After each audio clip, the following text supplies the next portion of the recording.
Bonjour et bienvenue dans l'invité de l'économie. Je reçois aujourd'hui Mounir Mahjoubi, responsable numérique de la campagne présidentielle du candidat Emmanuel Macron. Bonjour Mounir Mahjoubi. Alors, on en est où dans les menaces sur vos sites internet, sur votre campagne numérique dont on a parlé il y a quelques semaines ? Bonjour. Effectivement, il y a quelques semaines, on a reçu beaucoup d'attaques. On continue à en recevoir régulièrement, mais c'est pas ça l'essentiel et c'est plus ça l'essentiel. Ce qui est essentiel et qui aujourd'hui nous inquiète au quotidien, c'est plutôt les attaques franches de rumeurs qu'on reçoit sur les réseaux sociaux au quotidien. Sur nos serveurs aujourd'hui, ils sont protégés. On a mis en place tous les dispositifs pour détecter les tentatives d'intrusion, pour les arrêter. Aucune tentative n'a réussi. Toutes les données ont bien été protégées et aujourd'hui, on continue à l'être, mais on est vraiment préparé. Alors, il y a le patron d'un site, Zatas, Damien Bancal, qui vous a parlé, qui a vu certaines failles. Vous les avez prises en compte, vous les avez corrigées. C'était des failles sur une ancienne version du site qui n'existe plus. Ce site n'existe plus. On a un tout nouveau site aujourd'hui, depuis maintenant près d'un mois, qui lui n'a, après tous les tests qui ont été passés, aucune faille apparente. Alors le président de la République a réuni un conseil restreint de défense le 1er mars dernier. On s'inquiète vraiment de la capacité de nuire à la qualité de la campagne présidentielle à cause des attaques Internet. Il y a vraiment là un véritable danger pour vous, Mounir ? Oui, il y a un danger à ce que nos messages soient faussés, il y a un danger à ce que notre message soit pas audible. Nous, notre campagne, elle porte un message nouveau, un message sur la liberté, un message sur l'autonomie des personnes, un message sur une Europe et une France avec un regard tourné vers le monde et qui est en même temps consciente de tous ces problèmes. Et ça, c'est un message qui n'a pas forcément envie d'être entendu par certains. Et donc, si notre voix ne peut pas être entendue, si on ne peut pas s'exprimer pleinement pendant cette campagne parce que certains nous empêcheraient de le faire sur nos outils, ou alors polluerait le message sur les réseaux sociaux, alors il y a une interférence dans la campagne. Alors, on va revenir à ce que vous dites. Pour l'instant, d'un point de vue technique, vos données, où sont-elles stockées ? Dans un serveur en France, chez un grand prestataire ou un petit peu dans le cloud ? Vous savez, on est en 2017. Aujourd'hui, une architecture, elle n'est jamais centralisée. Il n'y a pas une salle avec 20 portes derrière laquelle il y aurait tout le trésor. Ouais. Donc évidemment, il y a le site internet, il y a les bases de données, il y a nos outils de travail, il y a les messageries, il y a tous nos outils. Tout ça est réparti avec des prestataires différents, sur des serveurs qu'on héberge, sur des serveurs hébergés en France, en Europe, et qui interagissent les uns les autres. Et dans cette architecture globale, on a créé des sécurités à tous les niveaux. Est-ce que vous avez eu besoin, parce qu'ils ont proposé leur service, des spécialistes de l'agence française spécialisée sur la sécurité des réseaux informatiques ? L'ANSSI dont vous parlez, qui est cette agence nationale, elle est là, a pris comme rôle pendant cette campagne de donner des conseils à toutes les campagnes. Des conseils neutres, pas spécifiques à nos situations individuelles, mais plutôt des bonnes pratiques à utiliser sur les outils, sur les modes de fonctionnement, sur la façon de mettre en place... Vous avez appris des choses ? Notre équipe a appris des choses, parce que c'est toujours intéressant de partager les expériences, mais c'était plutôt des best practices. Ouais. Est-ce que vous avez échangé entre parties ? Non. Non. C'est pas des choses qu'on fait. Je pense que c'est intéressant que les parties échangent pas trop parce que je parle d'un point de vue technique. Vous pourriez très bien échanger avec Benoît Hamon, par exemple, mais uniquement d'un point de vue technique, sur la sécurité. C'est pas des choses qu'on a faites. D'accord.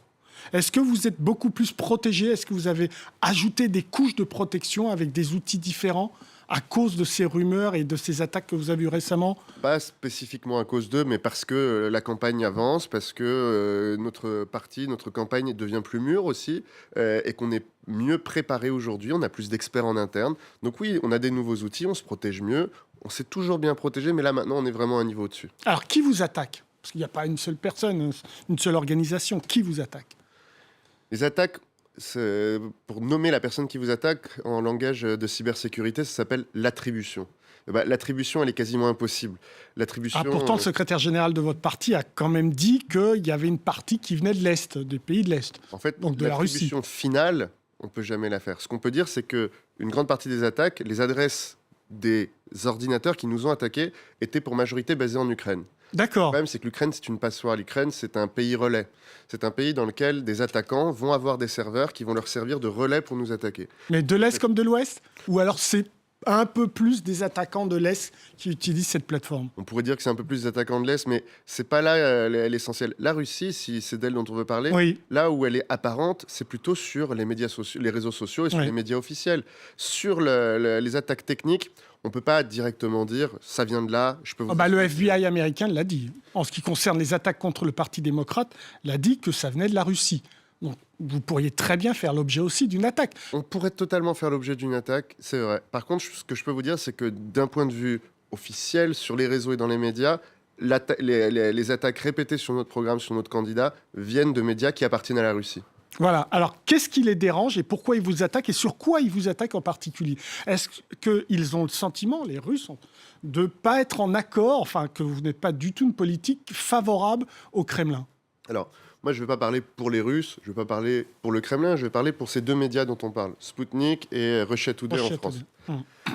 Ces deux médias-là sont des médias qui, à de multiples reprises, ont affirmé leur soutien à des prises de parole d'extrême droite. C'est-à-dire que si vous allez sur ces sites, vous verrez de très nombreux articles assez valorisants au sujet de Marine Le Pen, au sujet des partis qu'on voit peu à l'extérieur et qui font qui est une espèce de gazette des organisations d'extrême droite.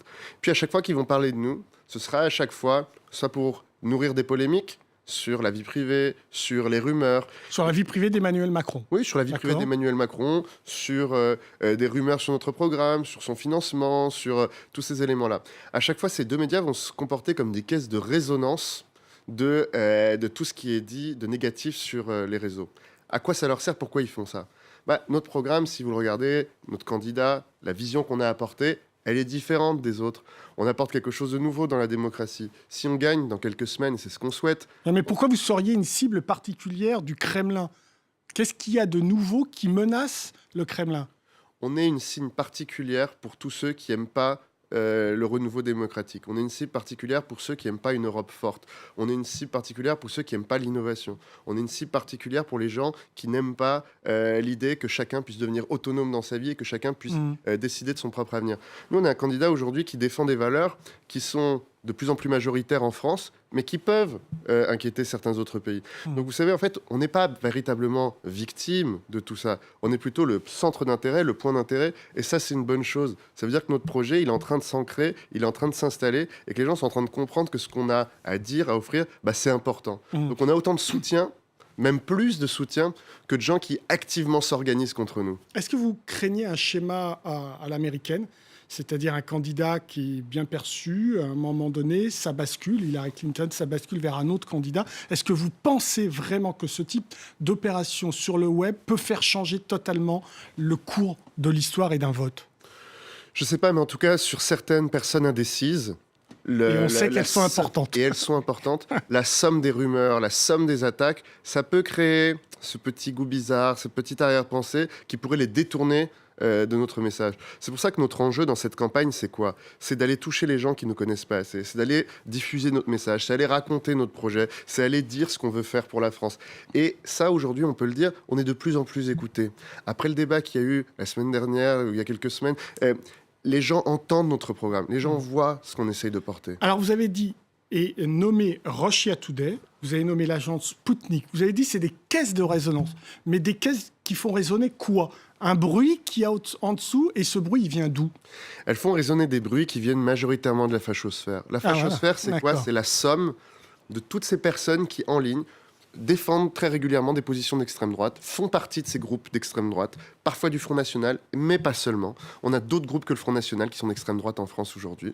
Et ces gens-là s'organisent très activement sur Internet pour diffuser massivement des rumeurs, des visuels, des photographies détournées sur notre candidat. Si je vous entends, Mounir Majoubi, extrême droite, Kremlin, il y a un lien lié contre Emmanuel Macron, parce que là, vous venez de citer la Russie et vous citez la fachosphère, donc l'extrême droite. Il y a un lien?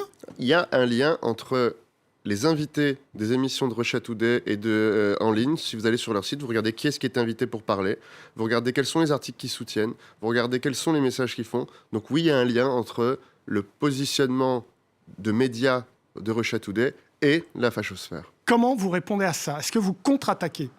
Nous, on contre-attaque par le message, on contre-attaque par le projet. Est-ce que c'est suffisant, Mounir? Est-ce que vous avez décidé une position offensive sur le web?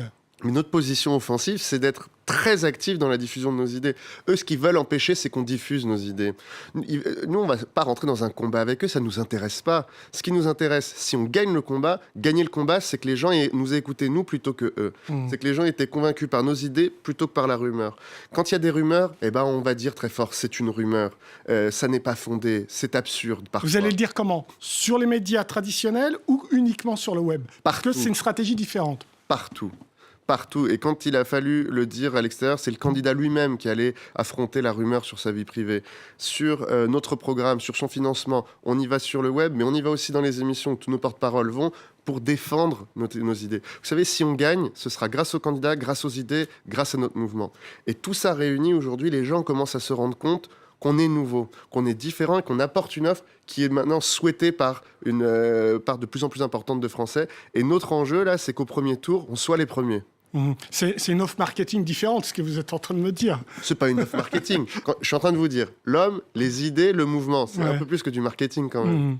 Et alors, sur les réseaux sociaux, en quoi vous êtes actif pour démonter ce que vous pensez être une machination contre Emmanuel Macron?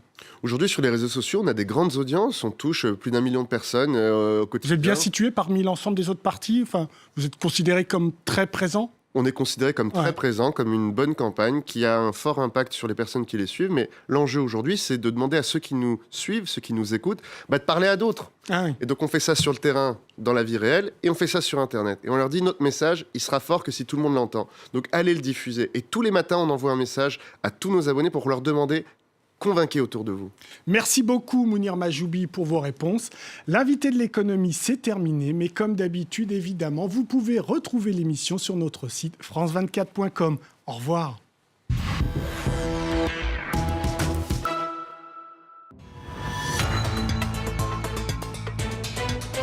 Bonjour à toutes et à tous et merci de nous rejoindre sur France 24. France 24 rend accessible ses programmes aux sourds et malentendants. Retrouvez à 10h et 17h, heure de Paris, votre journal en édition sous-titrée.